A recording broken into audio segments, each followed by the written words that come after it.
So hello everyone. Today we are going to talk about forensic odontology. Forensic odontology generally क्या होती है?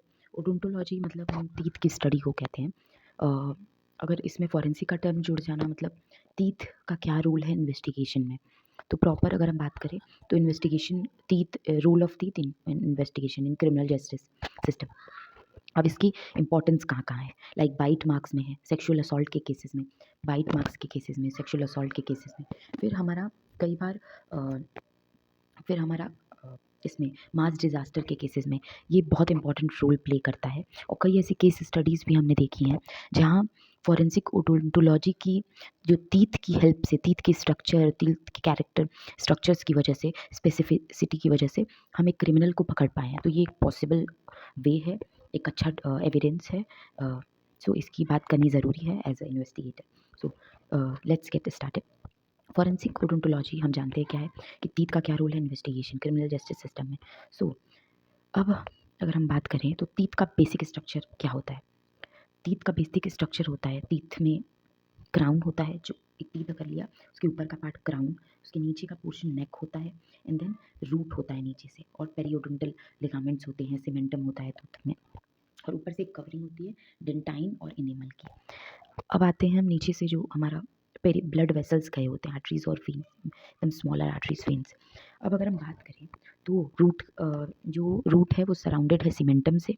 As के साथ साथ सीमेंटम भी हमारा और मजबूत होता चला जाता है, मतलब जितने ज़्यादा एज उतना ज़्यादा सीमेंटम मजबूत हो गया, और जितनी कम एज उतना ही कम सीमेंटम मजबूत है।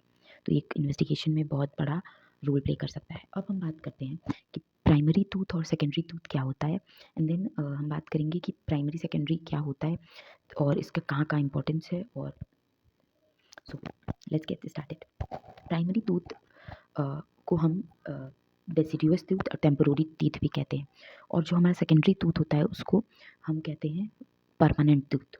अगर हम प्राइमरी डेंटिशन की बात करें और सेकेंडरी डेंटिशन की फिर बात करेंगे। सो प्राइमरी की बात करें तो इसकी साइज़ स्मॉल होती है, और जो हमारा सेकेंडरी डेंटिशन होता है उसकी साइज़ लार्ज होती है।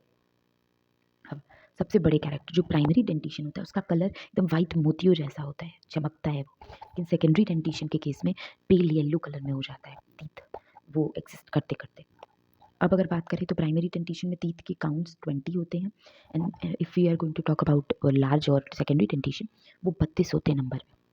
जनरल फार्मूला होता है 2123 बाई 2123 इंटू 2। जब हम करेंगे तो हमारा 32 आ जाता है सेकेंडरी डेंटिशन के केस में, लेकिन जब प्राइमरी डेंटिशन होता है उसमें 2102, ये 2102 जो नंबर का होता है, 2 हमारा होता है, 2 हमारा होता है इंसीजर, और 1 हमारा होता है कैनाइन, एंड 0 होता है प्री मोलर देन मोलर। तो इसमें जो हमारा प्री मोलर टीथ होता है वो एब्सेंट होता है प्राइमरी डेंटिशन के केस में, और सेकेंडरी डेंटिशन में वो प्रेजेंट होता है। तो ये भी एक बहुत स्पेसिफिक फीचर हो गया कि प्राइमरी में हमारा ये एब्सेंट है और सेकेंडरी में प्रेजेंट है। अब सबसे पहला जो मंथ होता है इरप्शन का टूथ का, वो फर्स्ट टीथ का इरप्शन होता है प्राइमरी डेंटिशन का 6 महीने पे। जब बच्चा 6 महीने का होता है तो उसका फर्स्ट टीथ का इरप्शन होता है, स्टार्ट हो जाता है, और कंप्लीट होता है 2.5 से 3 साल के तक कंप्लीट हो जाता है, 2.5 से 3 साल पे, और स्टार्ट होता है इरप्शन का 6 महीने पे। अगर हम बात करें वहीं इरप्शन सेकेंडरी डेंटिशन के केस में, तो उसमें जो हमारा जब 3 साल नहीं 6 से 7 साल पे इसका जो वो होता है इरप्शन स्टार्ट होता है और कंप्लीट होता है 22 से 23 साल तक। इसीलिए कहते हैं बच्चे जो होते हैं उनकी टीथ क्या होती है, जो कमज़ोर होती है, वो टूट जाती है हमारा 3 साल के लगभग, पूरा कंप्लीट हो जाता है इरप्शन, और 7 साल तक जो हमारा आ जाता है वो नए टीथ भी आ जाते हैं, जो हमारे परमानेंट टूथ होते हैं वो आ जाते हैं। और वो कंप्लीट कब तक होता है उसका इरप्शन? 22 से 23 साल तक। अगर हम बात करें तो श्रेडिंग स्टार्ट होगी 6 से 7 साल पे प्राइमरी डेंटिशन की, और वहीं 6 से 7 साल में इरप्शन स्टार्ट होगा हमारा परमानेंट टूथ का। तो टीथ की अगर बात करें तो टीथ 4 तरीके के होते हैं, और 4 तरीके के होते हैं इंसीजर, कैनाइन, प्रीमोलर और मोलर।